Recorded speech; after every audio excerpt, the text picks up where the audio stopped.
Acta, Anti-Counterfeiting Trade Agreement. The name is misleading. The original idea of Acta is to internationally protect intellectual property. It's supposed to help prevent product and trademark counterfeiting, like fake copies of expensive goods, misusing trademarks, like using a well-known car brand on tampons, for example making General Motors tampons. It will safeguard research investments in development of products, e.g. medical patents or pharmaceutical products. It's also supposed to support artists and journalists and allow them to produce higher quality work and internationally harmonise copyright laws. Sounds great, doesn't it? But there's a twist. The Oxford English Dictionary defines a counterfeit as, quote, a fraudulent imitation of something else. But when a file is copied on the internet, it is exactly the same as the original, not an imitation, and it is not stolen since the original is not removed. The information is simply being shared free of charge, so counterfeiting has nothing to do with it. Let us explain. Intellectual property is never really defined within Acta. It could mean trademarks, or it could mean any idea or information which later could be copyrighted, restricted and criminalised. This will have a tremendous effect on the internet as we know it. The actual Acta text covers a huge range of topics and is very complex and hard to grasp, so we will explain what happens on the internet in a hypothetical real-world analogy. Imagine paying for a cookery course. During this course you learn how to cook some really tasty fried chicken. Then you return home and teach the recipe to your wife. But here's the catch. According to Acta, you are now both criminals since you shared that information for free when only you had paid to learn it. The Acta regulations are clear. When you're suspected of sharing copyrighted information, depending on the country you live in, then your access to any kind of courses will be blocked, you will be fined or sent directly to prison. But surely no one would find out that you'd shared the knowledge of the secret fried chicken in private at home. And you're right. Under current law, no one would. But Acta deals with this through excessive surveillance. All your communication will be monitored, and not only yours. Your family, your friends will all be observed, just in case.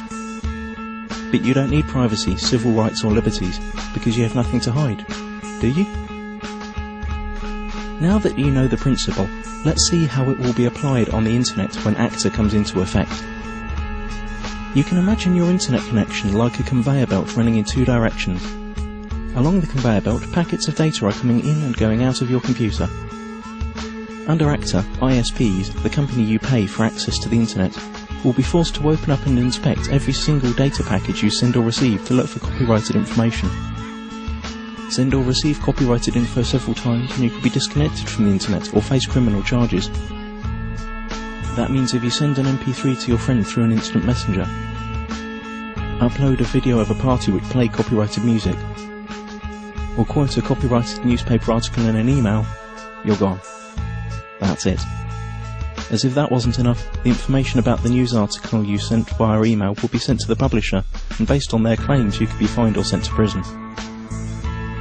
ISPs will also be required to constantly check that no copyrighted material or links to copyrighted material are found anywhere on their servers.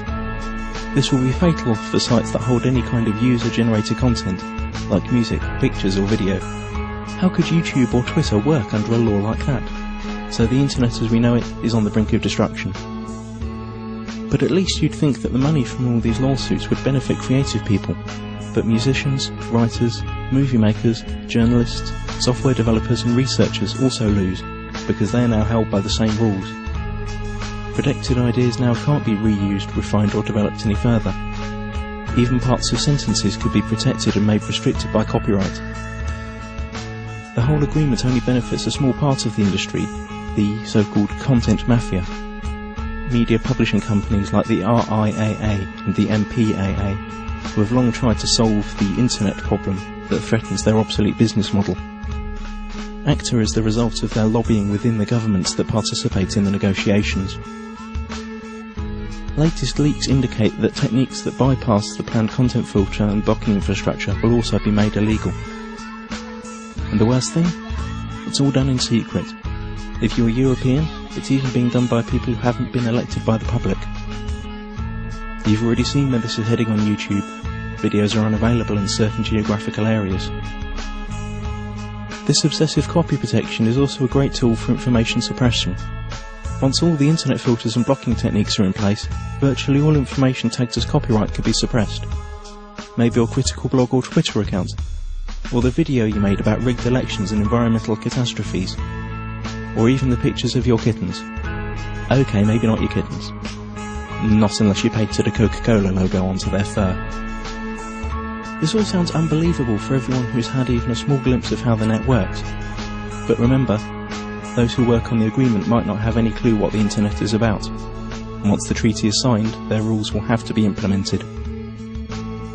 The consequences we have to deal with are internet censorship, restricted freedom of speech, loss of net neutrality due to the restrictions of the use of certain protocols, total surveillance of all your online activities, loss of freedoms and restriction of civil rights, punishment like losing your internet access, and we will gain nothing. The time to act for the internet is now. Google Acta. Load your tweets and photoshops, let it be known that no one messes with the internet, and take it to the streets. Stop the Kraken.